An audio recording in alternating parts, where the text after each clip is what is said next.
we have no functional safety net. If you're a worker here, you can be comfortably middle class, affluent even, and one bad illness, like one badly timed disaster, natural disaster, can knock you off of your whole life, like your life savings. It can ruin your life. So if you have that feeling, you're always thinking there's something you should be doing. It's always there, right? And it permeates, again, really wealthy people who are just trying to be even wealthier, as well as people like working class people who have genuine struggles, whose side hustle isn't just to like make them feel better about their boring life. It's to actually pay their light bill.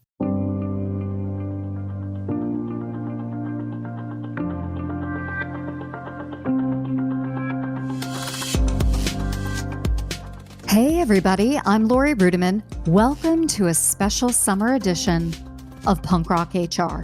All summer long, we'll be bringing you encore episodes of Punk Rock HR that I absolutely love. We've re-edited them, remixed them, we've made them a little fresh, but the conversation is really important. So if you've missed the episode the first time around, or you heard it, but you want to hear a fresh take, sit back and enjoy this special summer encore edition of Punk Rock HR.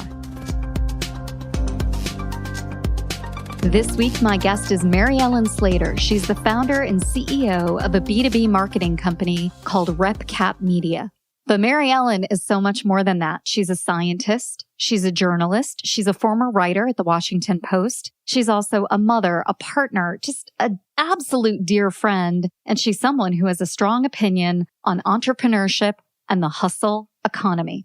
I don't know when the word hustle emerged in our lexicon as a good thing, but Mary Ellen and I are here today to tell you it is not a good thing. It is not a proper way to live your life. It's not a proper way to be connected to the people you love. And it certainly isn't a good way to run a business. So if you've heard the word hustle, side hustle related to the gig economy, and you just wonder, what the hell is this all about? And does the hustle really pay? Well, that's what we're going to talk about today.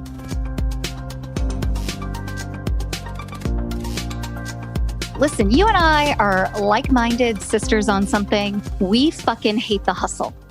We hate the hustle. We hate the grind. We hate the bros. We hate the whole mentality. We hate it all. I'm speaking for myself, but I'm going to take the liberty of speaking for you. Drives me crazy. I know it drives you crazy. What is wrong with people out there? Why is the hustle so popular? Well, if you're going to tell a lie, tell a really big lie, right?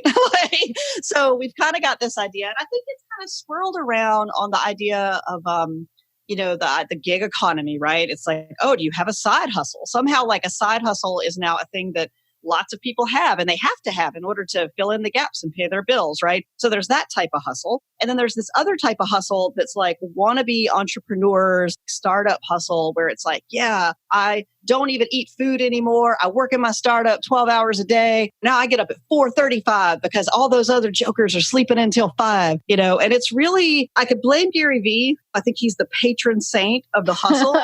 Right. But obviously we were here to receive this message like collectively, and I think it speaks to the struggles of like real working people to achieve their dreams and honestly just to pay their light bill. That's a certain type of hustle. And those people are not bragging about their hustle. All right. The people who brag about the hustle, they're usually not actually hustlers, not in a positive sense of the word. I hate it. I think it's a terrible way to run your business. I think it's detrimental to our families, to our communities. And I wish as like a narrative in our culture, I wish it would just go away. Take it back to the beginning. I'm always down to blame Gary Vee. Like that's just a fun, sporty thing to do. But generations of workers have been hustling and it's not getting any better for any of us. So I wonder what's the driving force behind hustling? Is it greed? And when is it going to stop? No, I mean, I think it's sometimes it's greed. I think it's also desperation. It's anxiety, right? So we've got an economy in this country that has no safety net. We have no functional safety net. If you're a worker here, you can be comfortably middle class, affluent even, and one bad illness, like one badly timed disaster, natural disaster, can knock you off of your whole life, like your life savings. It can ruin your life. When you have that feeling, like when you have that in your bones from the time you start working to the time you retire, which most people never get to retire, by the way. So if you have that feeling, you're always thinking there's something you should be doing. It's always there, right? And it permeates, again, really wealthy people who are just trying to be even wealthier, as well as people like working class people who have genuine struggles, whose side hustle isn't just to like make them feel better about their boring life. It's to actually pay their light bill. Well, I wonder if you, as a working mother, a business owner, a CEO, an executive, if you have that own feeling in your life and what toll it's taken on your life and what are you doing about it? I can't imagine there's not a night where you go to bed and you're not thinking about your children, your partner, your business, all of that. I mean, it's got to be exhausting. It's completely exhausting. And what's interesting is that this myth is so pervasive that this is what you have to do, should do to succeed as an entrepreneur, as a business owner in this country, that even though I hate it, it still infected me. I still constantly had that anxiety. And I started, honestly, I started seeing a therapist. And it's really funny. We were joking. I mean, I don't have like acute mental health issues, but I was like, I went in and I'm like, look, I'm just not feeling good. He was like, yeah, we call this your midlife crisis. Have a seat, lady. Oh, no. So we're sitting there, going over all this stuff. And like, I had this great appointment. And again, I love this guy, right? And it's like, drove back home. And I think I called you afterwards. I got a Fitbit, right? Because I got to exercise, because exercise is part of the hustle, right? You can't be fat in the new economy. So here we go. And I come back and the guy's like, how much are you sleeping? And I was like, no, I think I sleep enough. And he was like, well, you got a Fitbit. It tracks it. And I'm like, oh yeah, you're right. So I sit there and I like scroll it open and I look at it and I realize I would have told you that I slept 7-8 hours a night. I was sleeping like five and a half. I'm not surprised. Surprised. I drove all the way across town to pay this good looking man $150 to tell me to get more sleep. Well, it's money well spent and you don't pay me anything. And I'm always telling you to get more sleep. I mean, I think sleep is so fundamental. And yet sleep is one of those things we're always trying to hack. You always talk about the stories we tell ourselves. And one of the stories right now that's really pervasive is we either need 12 hours of sleep and we need to be like Ariana Huffington and go get a sleep pod and go on a sleep retreat. Or we need 4 hours of sleep and we need to wake up before sunrise and then start the day going forward, right? I mean, there's no in between. And I think you, Mary Ellen, you are the great defender of a good 8 hours.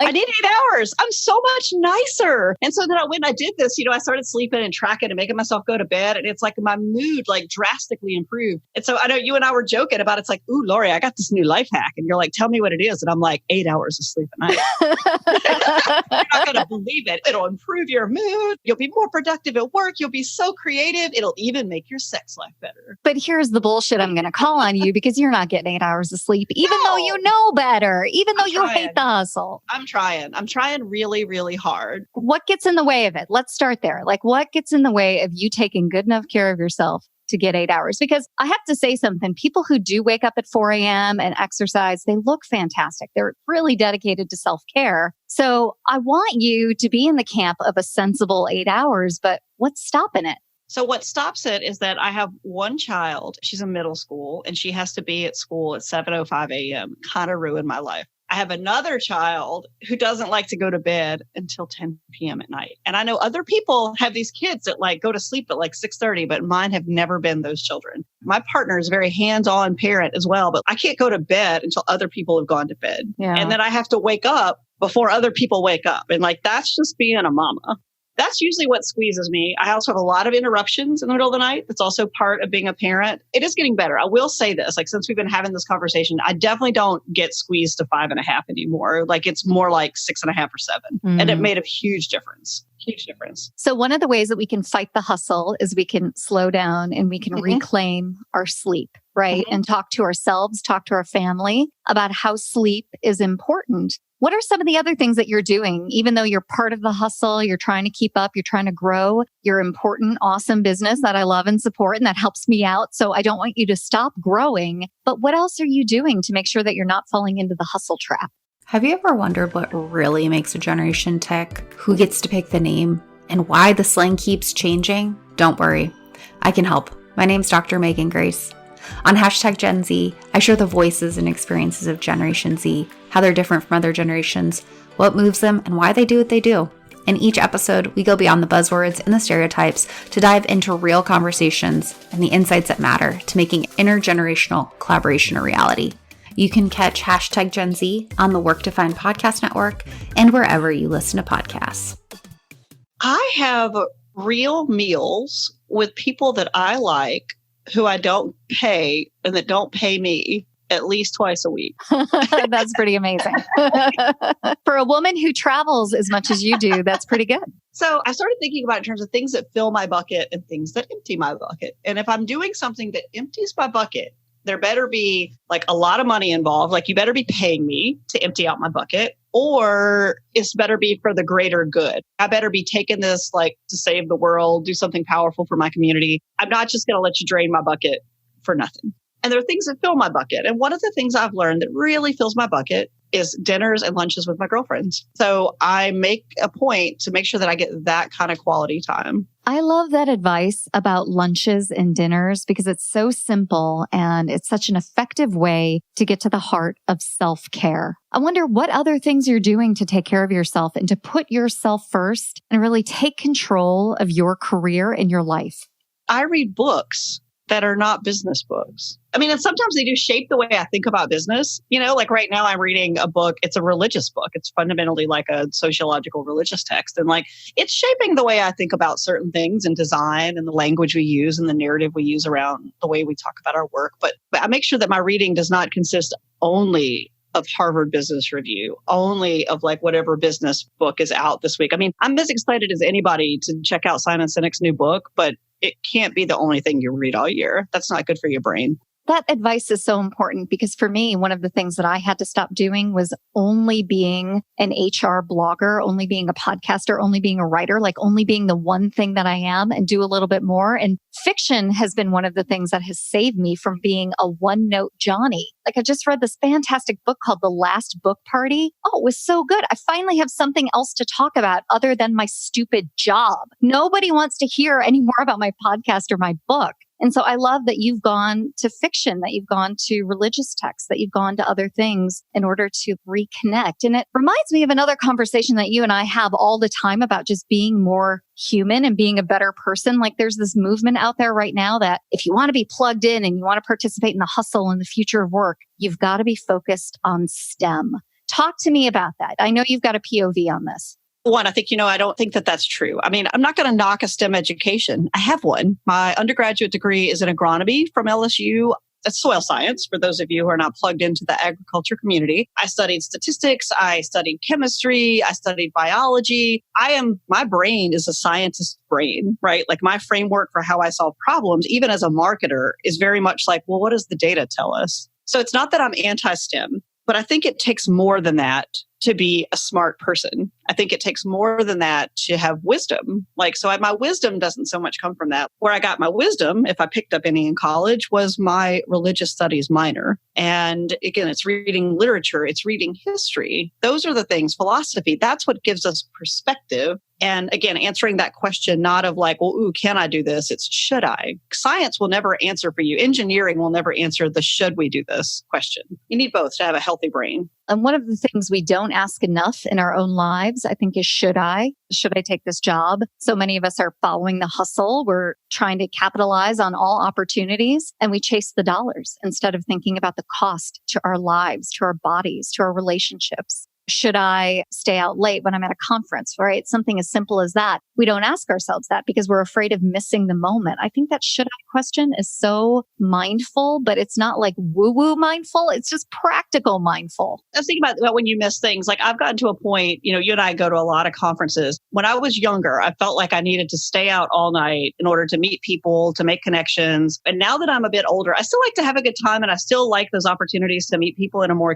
casual setting. But I don't drink really as much I used to. It's actually pretty rare for me to drink now. And so one, people look stupid a lot faster, like other drunk people. But two, it's like, again, I have to sleep. Usually I'm at an event because I've got responsibilities. I'm not there just to hang out. And so my body isn't going to let me. My body told me I had to slow down. So I go back and I just go to bed and the world keeps turning. It keeps turning. I'm interested in having a conversation about how the hustle economy affects men and women differently. I believe it affects men and women differently, but I wonder what you think about that and how it's affected you individually. when we start talking about the hustle and gender, I think we leave women out, right? Like, so I think that we talk about that image of the hustler. It's usually someone who's, again, getting up at 4:30 in the morning, eating their shake for breakfast and their coffee and getting their workout in and then running into work and working 12 hours and coming back. Do you know what that person is? That is a person who either does not have children or has a partner who's caring for their children. Women generally have other responsibilities that would make it very difficult. Like, that could never be my life. There's no way. That's not my life. I don't see my children if I do that. Who cares for my kids? For most women, that's not something that they can do. Yet we push women and so many others into this hustle mindset, into this gig economy. And I think there's real danger for the stability of families, for communities. What do you think about that? That's something I think people don't realize about a lot of these jobs, is that the degree to which the things we're automating first have been things that are traditionally the more stable, steady jobs that mostly women, like people caring for children or elderly family members, they've appreciated the stability and relative steadiness of those jobs. Well, that very steadiness is what makes them right for like that kind of digital transformation and shift out to gig work. So yeah, I mean, we basically, as those jobs push out, women may not have as like stable of an option. In other cases, though, I will say other cases, women actually really like having those jobs because there's women who have been pushed out of the workforce completely and they're able to come back in by being gig workers, say, while their kids are in school. So I'm not sure what the net balance of that is, but I feel like it's probably not in our favor because most things aren't. Yeah, that's an interesting point. When it comes to the world of work, nothing is in favor of the worker. It's always in favor of the owner. I mean, I don't mean to sound like an undergraduate who just took an economics class, right? But when you think about the future of work, everything favors the consolidation of money and the consolidation of power, including this tech industry that you work in. So I wonder what the tension is there for you as someone who thinks critically, understands data, but also has a heart for the human story. When you think about the future of work and you're working with these tech companies, what kind of tension do you feel as a coach and an advisor? One of the things that, in terms of how we've structured my company, so I own a boutique agency, like we are specialty players, it's content marketing. And my people, everybody assumes that my writers are freelancers. Like, I find that question comes up a lot. It's like, oh yeah, you're writers. Well, can we hire them as contractors too? And I'm like, my writers aren't contractors. They are W-2 employees. I pay for their health insurance. I pay for benefits. They get paid vacation, all of those human things. It's a remote workforce. So we try to be very flexible and adapt to people's caregiving needs. And not everybody on my team that has caregiving needs is because they're parents. Some of them have to care for their own parents. So what I find is that we use the technology in order to support our humanness and not the other way around. The technology, when it works ideally, allows us to have those connections that we otherwise couldn't have.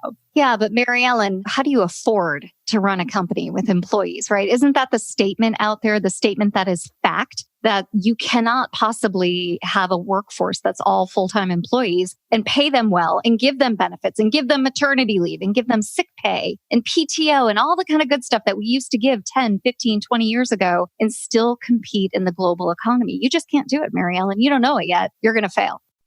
Hey, it's Bob Pulver, host of Q Podcast. Human-centric AI, AI-driven transformation, hiring for skills and potential, dynamic workforce ecosystems, responsible innovation. These are some of the themes my expert guests and I chat about, and we certainly geek out on the details. Nothing too technical. I hope you check it out. Oh, so far, so good. We keep growing. We keep getting better and better clients and better work. But I would say partly it's because we've pushed ourselves up. One of the stories we tell ourselves, stories about hustling, right? The hustling entrepreneur. But I'll tell you, most of the really successful entrepreneurs I know actually do get lots of sleep and they get exercise and they hang out with their kids, people who are in it for the long haul. But I would also say another sort of lie that we tell ourselves is if you're a writer, if you're creative, it's back to, I guess, my defense of the liberal arts I like to talk about, is that work isn't worth anything. And it turns out that work is worth the most in our economy. So what we have done is pushed up writers who sell words get paid pennies per word. Writers who sell ideas make lawyer hourly rates. Yeah, but how many opportunities are there for writers to sell ideas? Are there more than we think? There's more than we think, and there's more than people give themselves credit for. I mean, I do run into people who will say, well, I want you to help me with this. Will you write this stuff? And then they're shocked to find out what I make. And then they're like, but writers don't make that. And I'm like, I do. I'm busy. Goodbye. Mm-hmm. Yeah, right. It's like, well, go find one of the cheap ones. So I think it's something where there's a lot of people who want to do something. Most of them are actually really bad at it. I think a lot of people think they can write, but they're not that great at it. But if you're really bringing critical thinking in there, and if you're really actually pushing for new, fresh ideas that are worth spreading in the world,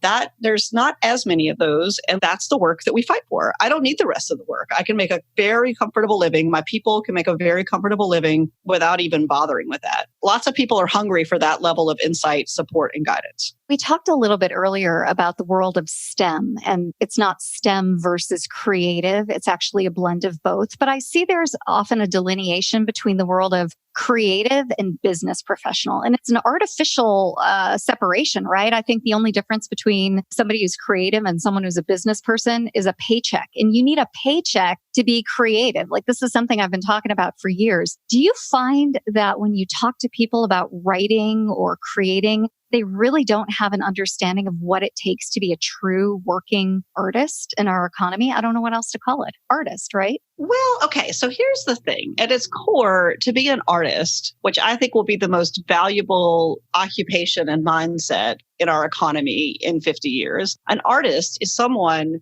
who can imagine something that doesn't already exist and make it real. That's going to be a pretty powerful skill set to have in the coming years. Very highly compensated. Unfortunately, it is also not evenly distributed in our economy. It's not evenly cultivated in our education system. And I think that that's where a lot of the pain is going to come from. I mean, I think it's a very human capacity, but I don't think that we are respecting that in everybody. Little kids have it left and right. We call it out of people. It's really sad.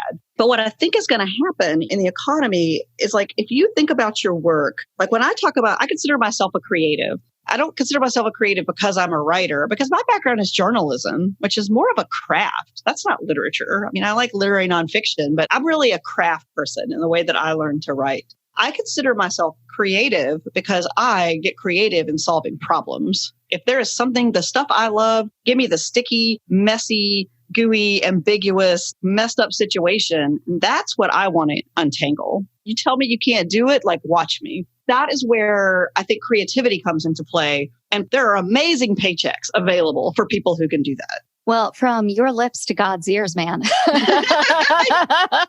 it's how you think about your work, right? So if you think, well, my creativity is where I write, or my creativity is where I paint or do sculpture, then yeah, you've isolated it off into something that there's a limited number of people that get paid very well for it. If you can take the same skill set that you applied to making sculptures and apply it to the job that you're actually in, you're going to do just fine. Well, I love how encouraging you are. And to bring it all the way full around to the hustle economy, one of the things that has driven me crazy about the hustle economy is that we don't speak honestly about how hard it is to separate someone, a client, from their money.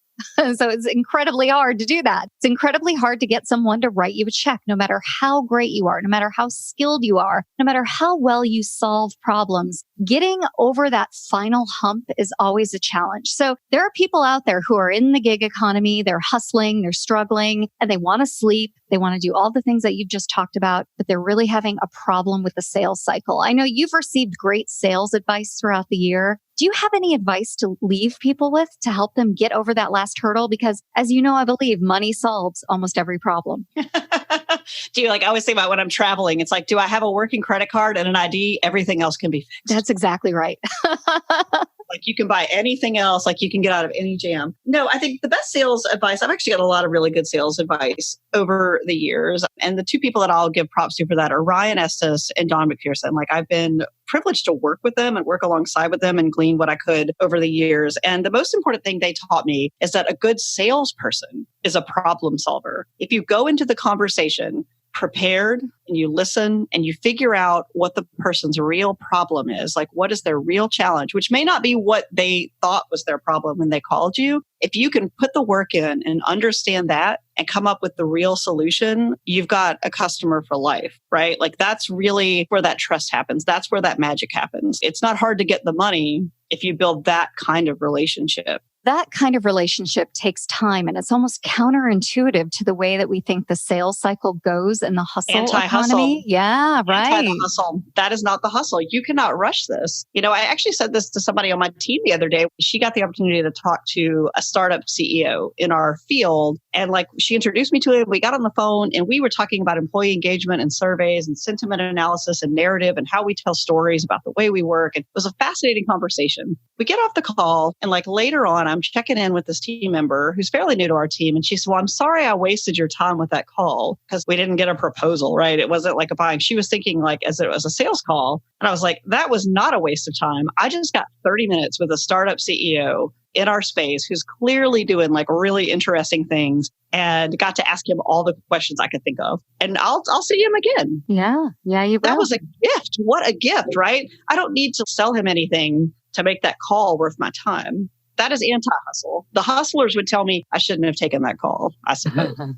Or the hustlers would denigrate your outcome on there. There'd be no ROI. So why'd you do it? Yeah. Well, Mary Ellen, I could bag on the hustle economy all day long. That's a hobby and a sport for me. But if you could leave our audience with a few key takeaways, what would they be? Get more sleep, drink more water, and don't eat lunch at your desk. It's gross. Totally true. Well, listen, you're a terrific friend. If people want to learn more about you, if want to get to know you, if they want to connect with you and bag on the hustle economy with you, where can they find you? You can find me over at managingeditor.com, which is the brand magazine that I'm the publisher for, or you can find me on LinkedIn, Mary Ellen Slayter.